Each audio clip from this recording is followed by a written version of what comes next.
ठरलं तर मग या मालिकेचा 31 डिसेंबरचा भाग तुम्ही पाहत आहात. तर प्रेक्षकांना कुसुम ही आता एकदमच फॉर्म मध्ये आलेली आहे. तिने आता ठरवलेलं आहे की काही झालं तरी अर्जुन आणि सायलीची भेट ती घडवूनच देणार. तर आजच्या भागामध्ये ती मधुभावना कोल्हापूरला न जाण्यासाठी अशी काही कारणं देते ना, ती पाहून प्रेक्षकांना खरंच खूप हसायलाही येतं आणि खूप भारी वाटतं. तर पाहूया आजच्या भागामध्ये काय काय घडलं ते. तर अर्जुन हा कोल्हापूरला जाण्याची तयारी करत असतो, पण तेवढ्यातच चैतन्याला कुसुमचा मेसेज येतो की आम्ही दोघेही कोल्हापूरला जाणार नाही, आम्ही घरी परत येतोय. आता हा मेसेज वाचून चैतन्य एकदमच खुश होतो. तो लगेचच अर्जुनच्या रूम मध्ये जातो. तर अर्जुनची ही कोल्हापूरला जाण्यासाठी पॅकिंग चालू असते. चैतन्य त्याला म्हणतो, कोल्हापूरला जाण्याचं ठरवलंच आहेस का तू? अर्जुन म्हणतो, ऑफकोर्स. अरे मिसेस सायली अशा का वागल्या हे आपल्याला कळायला नको का? चैतन्य म्हणतो, कळायला तर पाहिजे, पण तू आता कोल्हापूरला जाणं प्रॅक्टिकली पॉसिबल नाही होणार. अर्जुन म्हणतो, म्हणजे? चैतन्य म्हणतो, अरे महिपतच्या वकिलांनी मधुभावना कोर्टात हजर राहण्याची नोटीस दिली आहे आणि आता तू त्या केसवर नाहीयेस, म्हणजे महिपत अजून जोर लावणार. तर जोशीला काय करता येणार आहे? मग तू तिथे असायला हवं ना, म्हणून म्हणतो तू नको जाऊस कोल्हापूरला. आता अर्जुन चैतन्याला म्हणतो, अरे आतापर्यंत तूच मला बोलत होतास कोल्हापूरला जा, कोल्हापूरला जा, आणि आता हे काय चालू आहे तुझं? आणि मी कुठेही असलो ना तरी माझं लक्ष मधुभावच्या केसवरतीच असणार आहे.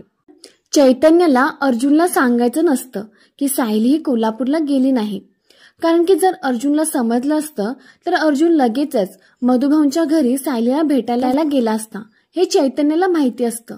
पण आता अर्जुन हा ऐकण्याच्या बिलकुल पण मनस्थितीमध्ये नसतो. मग चैतन्याला त्याला सांगावंच लागतं. चैतन्य म्हणतो, अर्जुन मला तुला हे सांगायचं नव्हतं, पण आता सांगावंच लागणार आहे.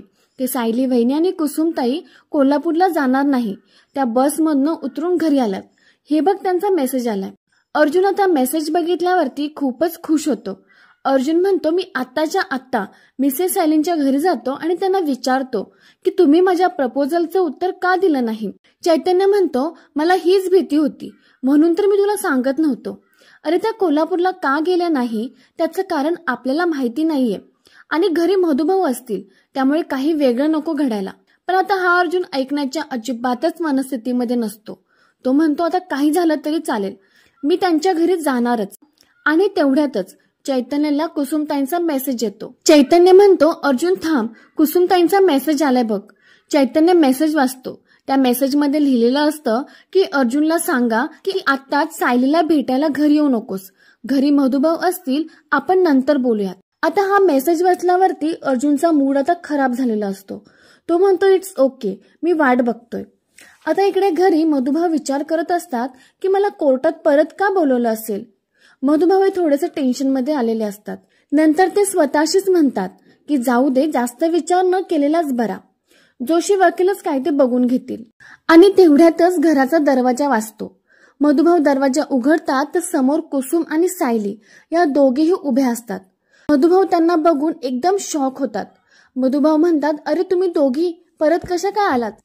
काय अपघात वगैरे झाला का? मधुभाऊ हे खूप टेन्शनमध्ये आलेले असतात. ते म्हणतात की तुमच्या तब्येती तर बऱ्या आहेत ना, की कोल्हापूरवरनं अचानक फोन आला की येऊ नका म्हणून? मधुभाऊ हे प्रश्नावरती प्रश्न विचारत असतात. कुसुम त्यांना म्हणते, मधुभाऊ सांगते हो, आम्हाला दोघींना आतमध्ये तर येऊ द्या. मग कुसुम सायलीला घेऊन घरात येते. मधुभाऊ दरवाजा बंद करतात. कुसुम ही सायलीला पहिला झोपून देते आणि नंतर मधुभाऊना आतमधल्या रूम मध्ये घेऊन जाते. मधुभाऊ तिला म्हणतात, आता तरी सांगशील का काय झालं ते? असं काय झालं की तुम्ही कोल्हापूरला गेलाच नाही? आता कुसुम अशी काही कारणं मधुभाऊना देते ना, ती ऐकून खरंच खूप भारी वाटतं. कुसुम त्यांना म्हणते, मधुभाऊ आम्ही परत आलो, कारण बस स्टँडवरती ना अर्जुन आला होता. मधुभाऊ जोराने ओरडतात आणि म्हणतात, काय? कुसुम त्यांना शांत करत म्हणते, सायली उठेल, माझं पूर्ण ऐकून तरी घ्या ना. ती त्यांना म्हणते, हे बघा मधुभाऊ, सायली तुमच्या शब्दाबाहेर नाही. अर्जुनशी ती एकही अक्षर बोलली नाही आणि तिने त्याच्याकडे बघितलं सुद्धा नाही. त्याने तिला थांबवण्याचा खूप प्रयत्न केला. मग आम्ही कशाबशा बसमध्ये चढलो, पण मला नंतर भीती वाटायला लागली हो. असंच आमच्या मागे जर कोल्हापूरला आला तर? मधुभाऊ तर घाबरून म्हणतात, नाही नाही, असं होऊन चालणार नाही. हा कुसुम म्हणते, तेच म्हणते मी. अहो तिथे तुमच्या मामे भावांच्या घरात तमाशा व्हायला नको. आता इथे कसं तुम्ही आहात ना, तिथे मी एकटी काय करणार आहे. आणि असं दुसऱ्यांच्या घरी हे बरोबर नाही वाटत ना. मधुभाऊ, त्यामुळे मला काहीच सुचत नव्हतं. आणि शिवाय सायलीलाही चक्कर येत होती. मग मीच बस थांबवली आणि तिला बसमध्ये उतरून घरी परत घेऊन आले. मधुभाऊ म्हणतात, अरे पण मला एक कळत नाही, त्या अर्जुन सुभेदार तिथं पोहोचलाच कसा आणि त्याला कोणी सांगितलं. सायली कोल्हापूरला चालली आहे ते. आता प्रेक्षकांना बघा हा, ही कुसुम मधुभाऊंना कशी वेडा बनवते.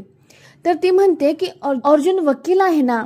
अहो त्याची किती खबरी आहेत, म्हणजे कोल्हापूरला पण खूप खबरी असतील ना त्यांची. मधुभाऊ, आम्ही जर उद्या कोल्हापूरला जाऊन पोचलो आणि परवाच्या दिवशी तो तिथे दरवाजात उभा राहिला तर मी एकटी काय करणार आहे. मधुभाऊ, मला काय वाटतं की तुम्ही सायलीला इथेच राहू द्या ना, ती तुमच्या नजरेसमोर राहील. आपण कोल्हापूरचे विसरूयात. आता मधुभाऊंना पण कुसुमचं हे बोलणं पटलेलं असतं. तर ते म्हणतात, कुसुम तू बरोबर बोलतेस. माझ्या नजरेआड कोल्हापूरला काही घोळ नको व्हायला. आपण सायलीला ना इथेच ठेवूया. कुसुम आता एकदम खुश होते.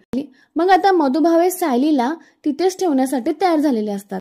या सिरियलची अशीच पुढची अपडेट बघण्यासाठी व्हिडिओला नक्की लाईक करा आणि चॅनलला प्लीज सबस्क्राईब करा.